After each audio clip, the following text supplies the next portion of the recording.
New update, Fiance, m24, opened up about childhood trauma, but I, f24, feel powerless to help him. I am not the op. These posts were made by you, Thora Broadspreck, with the latest update being posted on October 2nd. 2022 posted to the bottom of the update on her personal subreddit trigger warning. Child molestation. Physical abuse.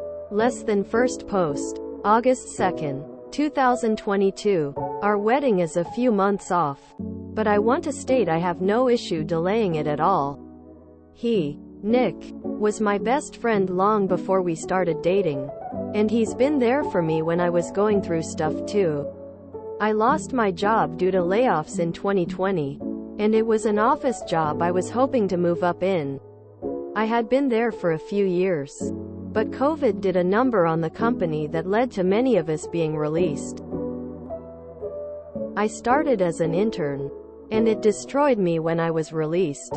Nick was there for me when it happened and was amazing. And he helped me apply for other jobs too.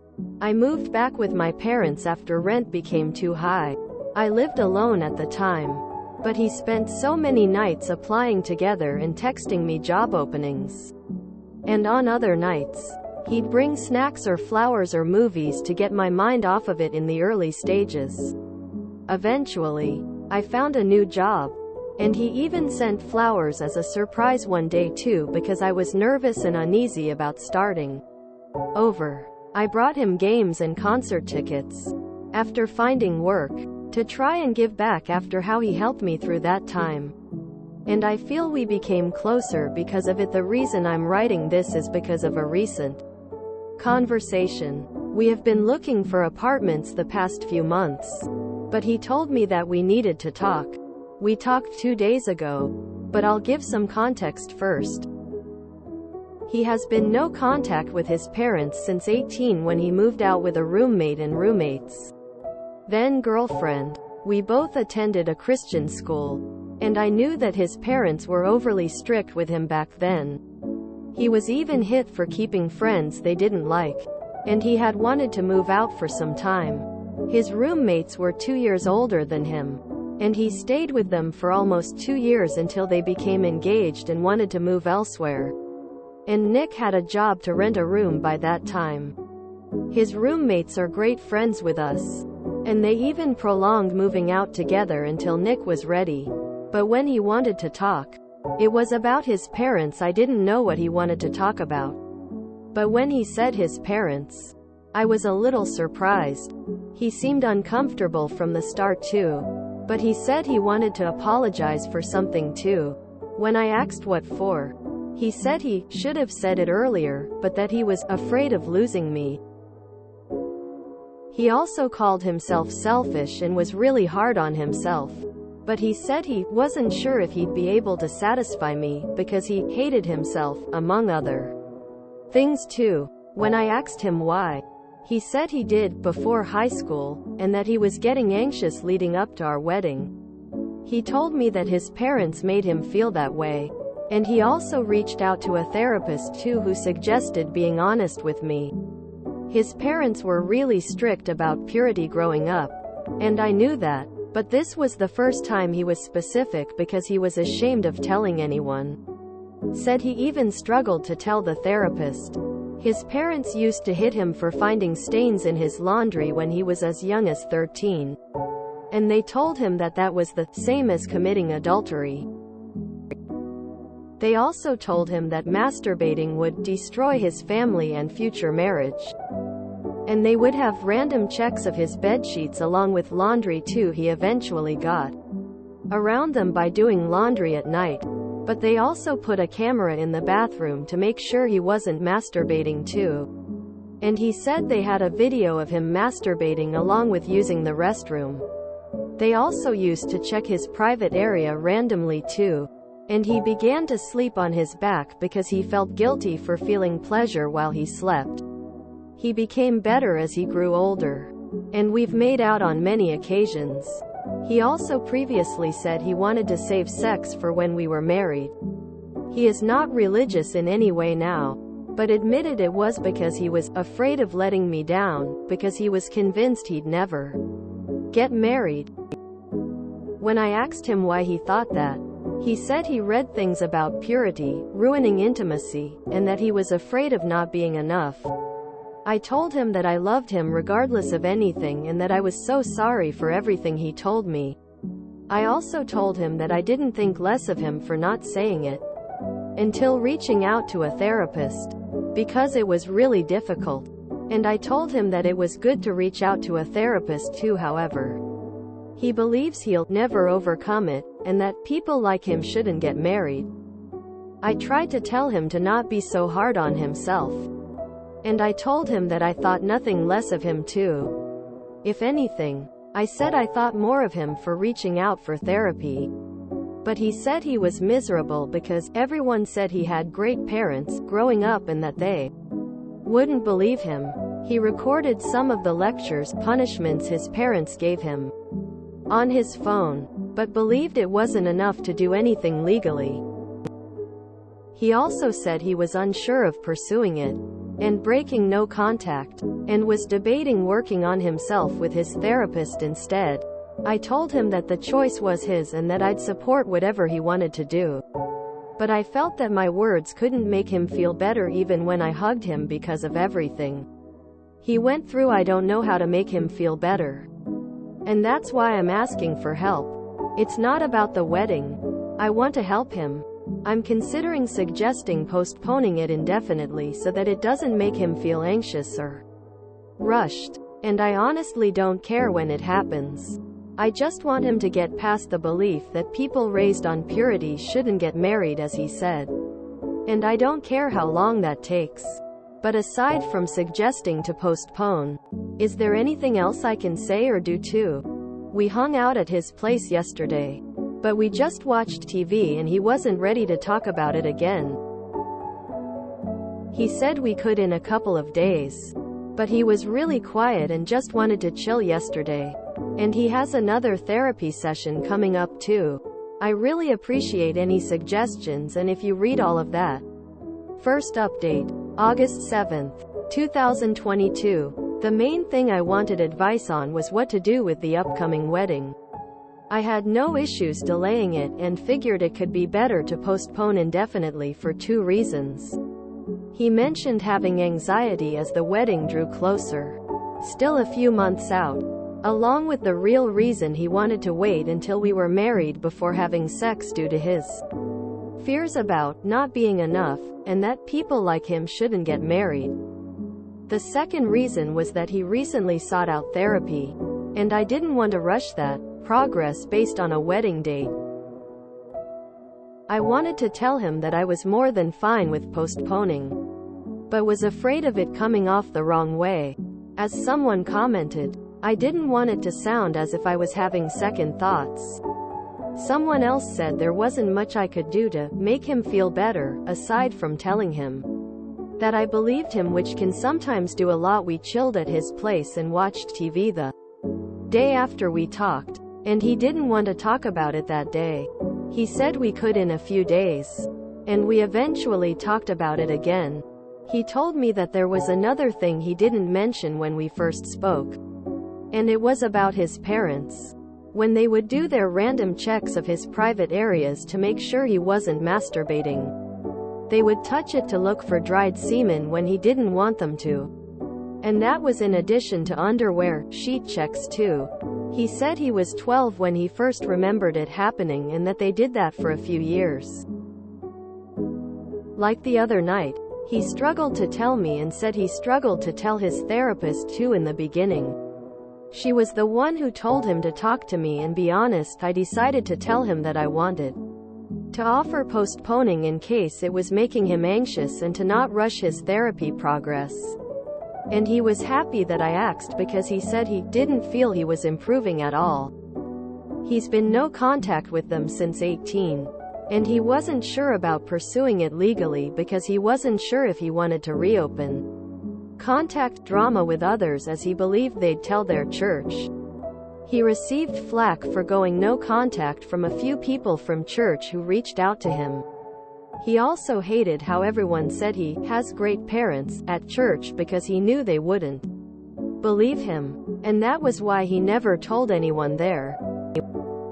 I mentioned in my first post that we met in a Christian high school that we both attended. And we are not religious at all now.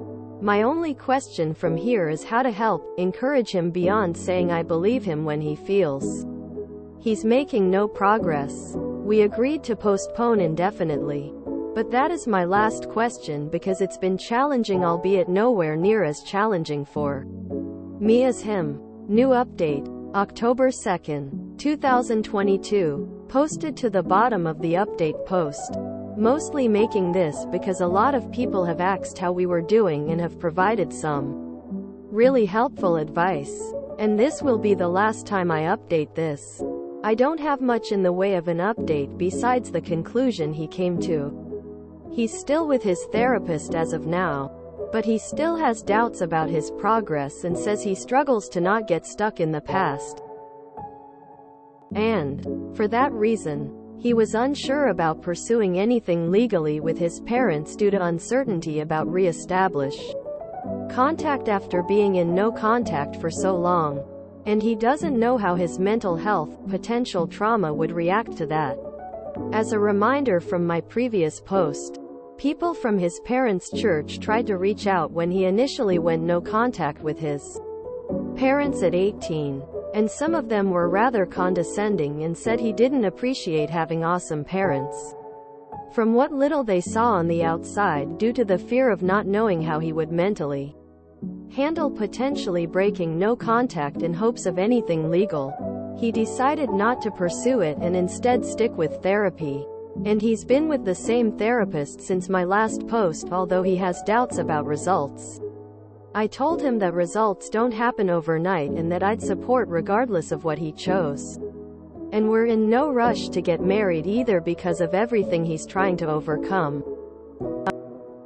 He's been a bit depressed from time to time despite therapy. But someone commented that some things you don't really overcome but rather learn how to carry. And I think that that'll take time in this case because of everything he's been carrying for a long time. Some people suggested sex counseling as well. And it's something I'm looking into for the future as well. But the priority is helping him overcome this first. I never considered sex therapy until some suggested it here. So I really appreciate all the advice because I didn't want to go to anyone in real life for advice on something so sensitive. So being able to do it here anonymously really helps. Those parents sound absolutely insane. It's disgusting how some parents damage their children. Really disgusting. I'd love to know how he's doing in therapy and hope there is a happy ending. I think boys get overlooked in the fallout of purity culture, but many of the boys raised in those churches carry the same type of shame and brokenness that we associate with the girls. Reminds me of another Reddit post where Op was asking for advice because his mom wanted to put a chastity device on him. And it was later updated that he and his siblings were removed from her custody because they were all in a cult. Man, fuck purity culture. Goddamn, I am having flashbacks. My parents also used to check my underwear, even in front of me, when I was 10/11 to see if I had masturbating. They used to make traps to caught me masturbating. And when they did, they would tell me how masturbating was something only dirty girls did. How Jesus didn't like that. How I should stop. How that was shameful. I even remember my mom sitting in my bed to tell me some of that. Goddamn, purity culture is so harmful. My ex and I couldn't really have a sexual relationship because he was abused as a child. It is so difficult for everyone, and I just hope that he finds peace. Poor guy, his parents were monsters. I hope Op and her fiance are okay. My Catholic high school brought in a purity speaker and told us girls that our purity was like a piece of bubble gum. No future husband would want a chewed up piece of old bubblegum. It's no wonder in my 30s I still have sexual hang-ups. Some things you don't overcome but rather learn how to carry, is a really great insight. Sometimes it doesn't go away and all you can do is learn how to handle that to minimize impact. I'm glad he found her and that they're working on it. Also, parents like his make me hope that there is, indeed, a hell. I'm not saying that all Bible-loving purist Christians are absolute demon spawn. But there sure are a lot of demon spawn people that happen to fall under the category of Bible-loving purist Christians. The abandoned elderly in nursing homes that never have any visitors? They're people like his parents. This reminds me of that poor kid whose parents tried to make him wear a chastity belt.